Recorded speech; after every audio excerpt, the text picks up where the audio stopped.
May mga magkapatid talaga na palaging nagtatalo sa isang bagay. Nagpapagalingan kung sino sa kanilang dalawa ang magtatagumpay sa buhay.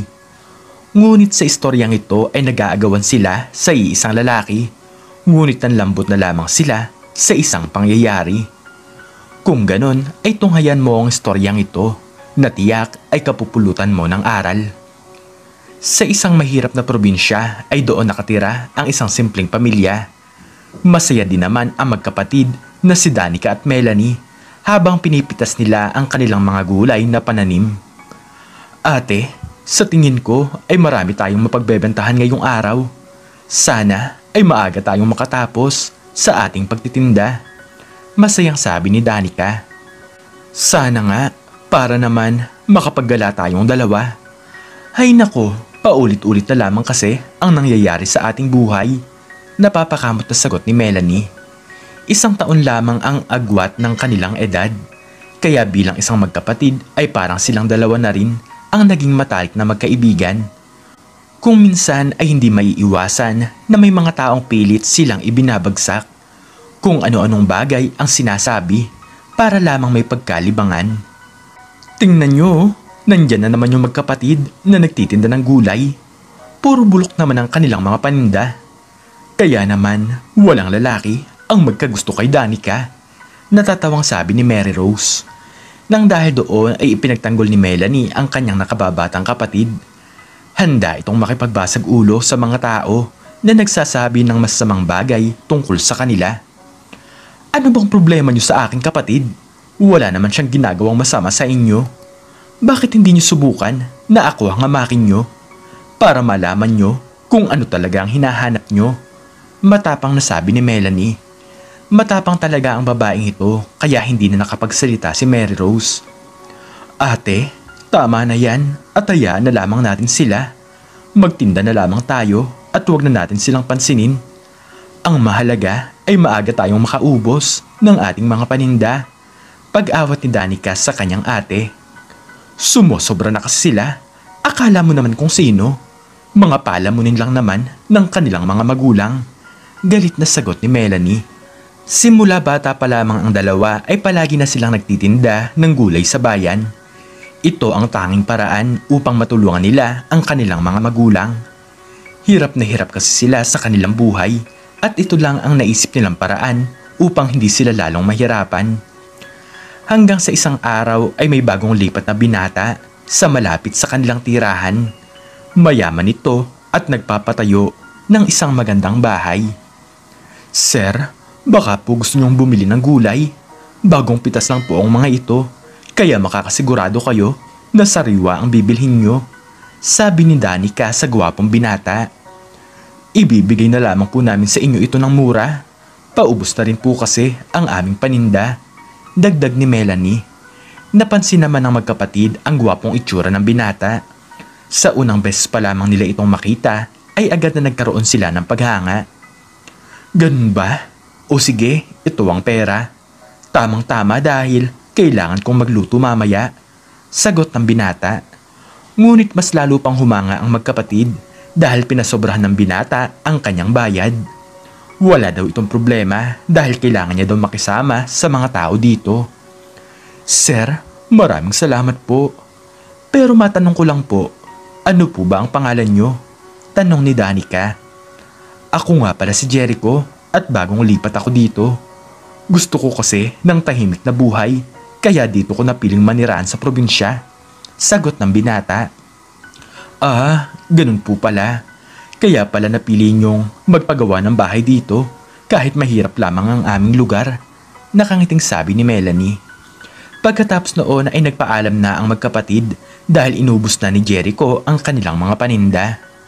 Talagang napahanga agad nito ang dalagang magkapatid nang dahil sa kanyang taglay na kagwapuhan at higit sa lahat ay magandang pangangatawan. Lumalim ang nararamdaman ni Danica at Melanie sa binata, ngunit hindi naman nila ito inaamin sa kanilang isa't isa. Palagi silang pumupunta sa bahay ng binata upang pagbilhan ito ng gulay, pero ang totoo niyan ay gusto lang talaga nilang makita si Jericho. Ang gwapo niya talaga. Kung maging kaming dalawa ay magbabago ang aking buhay. Hindi ko nakakailanganin na magtinda pa ng gulay, sabi ni Danica sa kanyang isipan. Ngunit ganito rin pala ang naiisip ni Melanie nang makaharap na nila ang binata. Gustong gusto talaga nito si Jericho at para sa kanya ay ito ang pangarap niyang makasama sa kanyang buhay. Mabuti na lamang at nakilala kita. Talagang tinatamad na ako sa pagtitinda ng gulay, pero masaya ako dahil palagi kitang nakikita. Masayang sabi ni Melanie sa kanyang isipan.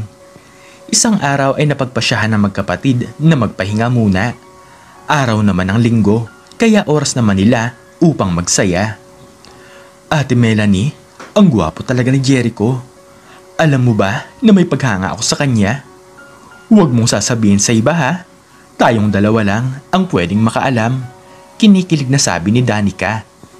Pero para bang nakaramdam ng sobrang pagkaselos si Melanie. Hindi ito naging masaya sa sinabi ng kanyang kapatid. Ano? Sa totoo lang Danica, ay mayroon din akong paghanga sa kanya. Pareho lang pala tayo ng lalaking hinahangaan. Seryosong sagot ni Melanie. Simula noon ay para bang nagkalayo ang loob ng magkapatid. Sa tuwing pinagbebentahan nila ng gulay si Jericho ay nagpapagalingan sila dito. Para bang nag-aagawan sila sa isang lalaki na hindi naman nila alam kung may pag-asa ba itong magkagusto sa kanila. Jericho, bilhin mo na itong gulay. Ibibigay ko na lang sa'yo ng sobrang mura. Yung parang ibibigay ko na lang talaga sa'yo. Malambing na sabi ni Danica. Pero hindi naman nagpatalo si Melanie at gusto nitong higitan ang sinasabi ng kanyang kapatid. At bakit pa ba natin pagbabayaran si Jericho? Pwede ko naman ibigay ito sa kanya ng libre. Jericho, kunin mo na ang mga gulay at huwag ka nang magbayad. Tutal, matagal mo naman kaming tinutulungan. Malambing na sabi ni Melanie. Simula din sa araw na iyon ay palaging nagpapapansin ang dalawa sa binata. Pinag-aagawan nila ito dahil iisa lamang sila ng lalaking gusto. Ate, bakit mo ibinigay ng libre ang ating mga paninda? Yan tuloy, wala na tayong kinita. Dismayadong sabi ni Danica sa kanyang kapatid. Ganon din naman ang gagawin mo, di ba? Ang gusto mo lang naman talaga ay ang magpapansin kay Jericho. Danica, ako ang ate mo, kaya ibigay mo na siya sa akin. Hindi ako makakapayag na maagaw mo siya. Seryosong sagot ni Melanie. Hindi talaga malaman ng magkapatid kung ano ang kanilang gagawin. Kung dati ay palagi silang magkakampi, ngunit ngayon ay magkalaban na silang dalawa. Kinabukasan ay maagang-maaga pa lamang ay agad na gumising si Melanie. Gusto nitong puntahan si Jericho upang ito ay kausapin. Jericho, gising ka na ba? May gusto lang sana akong sabihin sa'yo. Pagtawag ng dalaga sa harapan ng bahay ng binata. Ilang segundo lamang ang lumipas ay lumabas si Jericho sa pintuan. Melanie, ikaw pala. Ano ba ang gusto mong sabihin sa akin? May problema ka ba? Tanong ng binata. Wala naman. Gusto ko lang sanang humingi ng paumanhin sa'yo. Kung minsan kasi ay sobra-sobra ang mga ibinabayad mo sa amin, pero nagagawa ka pang pagbayarin ng aking kapatid. Sagot ng dalaga. Nang dahil doon ay pinapasok ni Jericho si Melanie sa loob ng kanyang bahay. Hindi pa sumisikat ang araw, ngunit magkausap na agad ang dalawa. Ramdam naman ni Jericho na may gusto sa kanya ang babaeng ito. Gusto mo bang magkape? Sabay na tayong dalawa. Tutal, wala naman akong kasama dito sa aking bahay. Paanyaya ni Jericho. Naku, nakakahiya naman. Pero sige, sino ba naman na makakatanggi sa lalaking katulad mo? Mapang-akit na sagot ni Melanie. Habang kumakain ng umagahan ng dalawa ay hindi nila maiwasan na magkatinginan ang kanilang mga mata. Bigla na lamang siyang nilapitan ni Jericho at hinaplos ang kanyang mga muka. Pagkatapos pa noon ay unti-unting inilapit ng binata ang kanyang mga labi at naglapat ang labi nilang dalawa. Maagang maaga pa lamang ay nagpalitan na ng pagmamahalan ng dalaga at binata. Hindi talaga inaasahan ni Melanie na si Jericho ang unang lalaki na makakagawa nito sa kanya. Pagkatapos ng kanilang ginagawa ay agad nagbihis si Melanie upang umuwi sa kanilang bahay. Jericho, huwag mo sanang sabihin sa iba na may nangyari sa ating dalawa. Hindi naman tayo magkasintahan, Kaya baka pumangit ang tingin sa akin ng ibang mga tao. Kinakabahang sabi ni Melanie. Ganun ba? Hindi ba pwede na maging tayong dalawa? Tutal, wala pa naman akong nobya at tingin ko ay gusto na kita. Malambing na sagot ng binata. Talagang kilig na kilig ang babae sa mga sandaling iyon dahil sa ngayon ay napasa kanya na ang binata na kanyang hinahangaan. Agad itong umuwi sa kanilang bahay at nakita niya naman si Danica na kumakain ng umagahan. Ate, saan ka naman pumunta? Kanina pa kita hinahanap. Ang akala ko naman ay maaga kang nagtinda. Tanong ni Danica sa kanyang kapatid. Nagpahangin lang ako dyan sa labas. Wala naman siguro masama. Sagot ni Melanie. Hanggang sa lumipas ang isang linggo ay nalaman ni Danica na may relasyon na ang kanyang ate kay Jericho. Talagang galit na galit ito at hindi matanggap ang kanyang pagkatalo. Ate, hindi ka ba marunong rumespeto? Alam mo naman na may gusto rin ako kay Jericho, kaya dapat ay hindi naging kayo. Inis na sabi ni Danica. Ano bang pakialam mo? Wala naman siguro masama kung sa akin siya nagkagusto. Hindi mo ba naiisip na kapag naging kayong dalawa ay ako naman ang talo? Natatawang sagot ni Melanie. Nang dahil doon ay balak gumawa ng paraan ni Danica upang sirain ang relasyon ng dalawa. Gusto niyang siraan ang kanyang ate kay Jericho upang mapasa kanya ang binatang ito. Jericho, alam mo ba na sinabi sa akin ni ate ang tungkol sa inyong dalawa? Ang gusto niya lang naman daw talaga sa'yo ay ang iyong pera. Hindi kanya talaga mahal at ang gusto niya lang naman talaga ay ang iyong kayamanan. Paninira ni Danica. Natatawa na lamang si Jericho dahil alam nito sa kanyang sarili na may gusto rin sa kanya ang kapatid ng kanyang nobya. Ganun ba? Gusto sana kitang kausapin tungkol sa bagay na yan para makasigurado ako kung totoo ba ang sinasabi mo sa akin. Tara at pumasok ka dito sa loob ng bahay. Nakangiting sabi ni Jericho. Tulad ng ginawa ng binata sa ate ni Danica, ay ito rin ang balak ni Jericho na gawin sa dalaga. Gusto nitong makuha ang pagkababae nito. Gusto nitong paglaruan ang puso ng magkapatid. Sa haba ng kanilang pag-uusap ay sinimulan ng gawin ng binata ang kanyang gustong gawin sa dalaga. Sana pala Danica ay ikaw na lamang ang aking naging nobya. Salamat sa pagbabalita sa akin na manloloko pala si Melanie. Sabi ni Jericho sabay tumabi ito kay Danica. Hindi malaman ng babae ang kanyang nararamdaman nang sinimulan siyang yakapin ng binata. Ramdam na ramdam niya ang init ng katawan nito habang humihimas sa kanyang likod ang mga kamay ni Jericho. Jericho, ano itong ginagawa mo sa akin? May gusto ka bang sabihin? Kinakabahang tanong ni Danica. Ngunit nagpapatuloy lamang ang binata sa kanyang ginagawa. Hindi nito pinapansin kung ano man ang sabihin ng babae sa kanya. Unti-unti na lamang gumapang ang mga kamay ng binata sa kanyang katawan na hindi pa nahahawakan ng iba. Hanggang sa may nangyari din sa kanilang dalawa. Hindi malaman ni Melanie kung bakit nakipaghiwalay sa kanya si Jericho. Lumipas ang 4 na buwan ay nalaman ng babae na nagdadalang tao siya. Danica, nagdadalang tao ako at si Jericho ang ama. Pero wala na kaming dalawa. Hindi ko naman malaman kung bakit niya ako iniwan.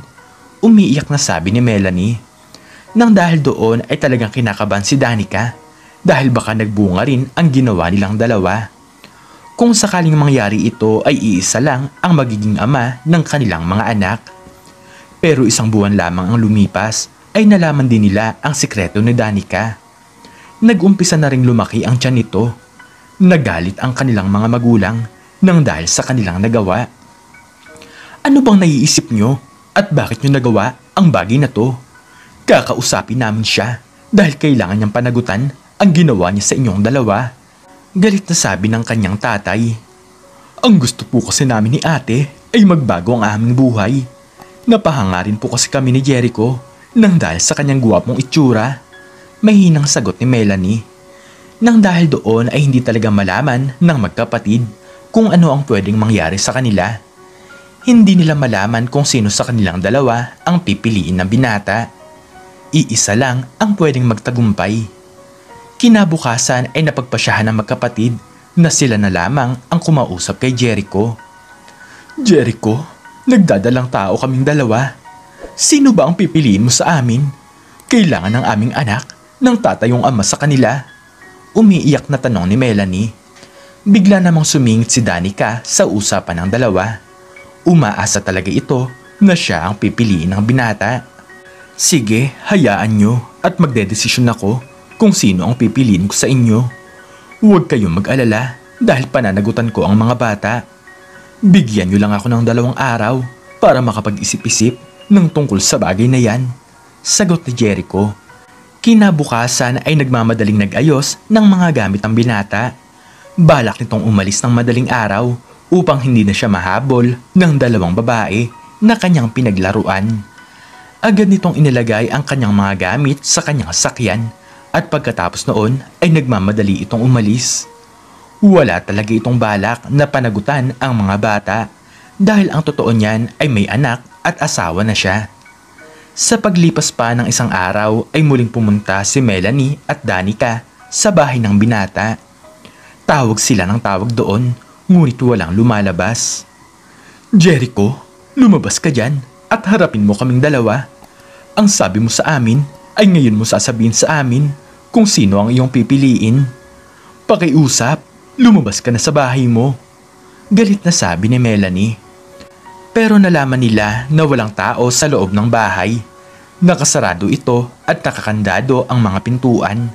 Sinilip nila ang bintana, ngunit kahit na isang kagamitan ay wala silang nakita. Halos 1 buwan nagtanong-tanong ang magkapatid kung saan nakatira si Jericho.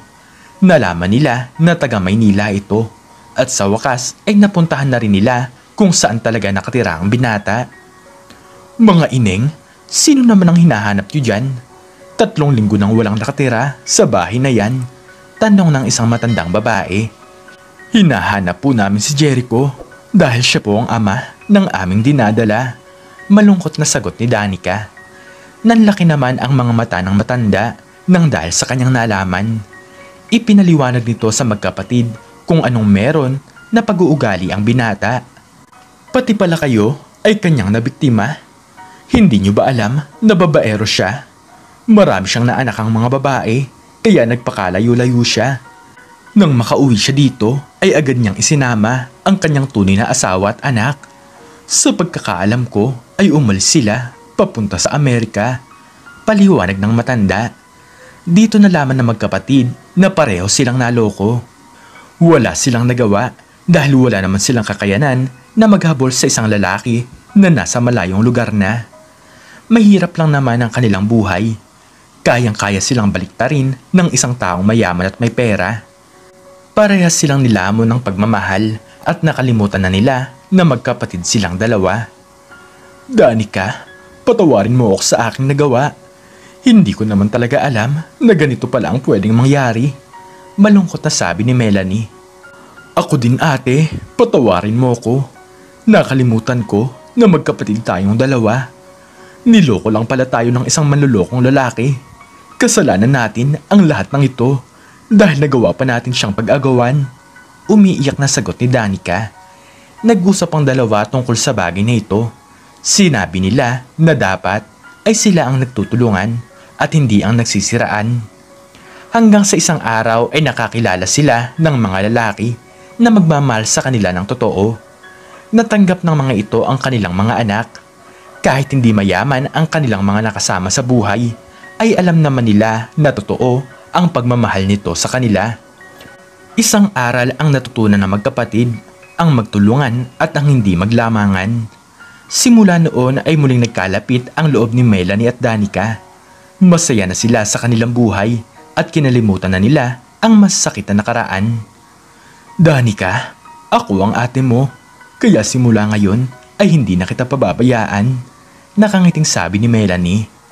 Salamat ate, marami man tayong pinagdaanan pero ang mahalaga ay sabay natin itong nalampasan. Masayang sagot ni Danica. Masaya silang namuhay sa isang simpleng buhay. Masaya na sila sa kanilang mga asawa at tinutulungan nila ang isa't isa. Hanggang sa nabalitaan nila sa TV na nakulong si Jericho nang dahil sa dami ng kaso sa mga babaeng naanakan nito. Huwag nating kalabanin ang ating mga kapatid. Dapat natin silang tulungan. Sila ang una nating naging kaibigan sa ating buhay at sila lang ang pwede nating pagkatiwalaan. Iisa lamang kayo ng pinanggalingan at sabay kayong pinalaki ng inyong mga magulang. Palagi nating tandaan na ang ating pamilya ang unang tutulong sa atin. Palagi tayong humingi ng tulong sa Diyos. Magpasalamat tayo at makontento sa kung anong biyaya ang mga ibinibigay niya sa atin sa pang-araw-araw na buhay. Ikaw, anong natutunan mo sa istoryang ito? I-comment mo sa baba ang iyong natutunan. At hanggang dito na lamang po nagtatapos ang aking istorya at sana po ay nagustuhan niyo ito.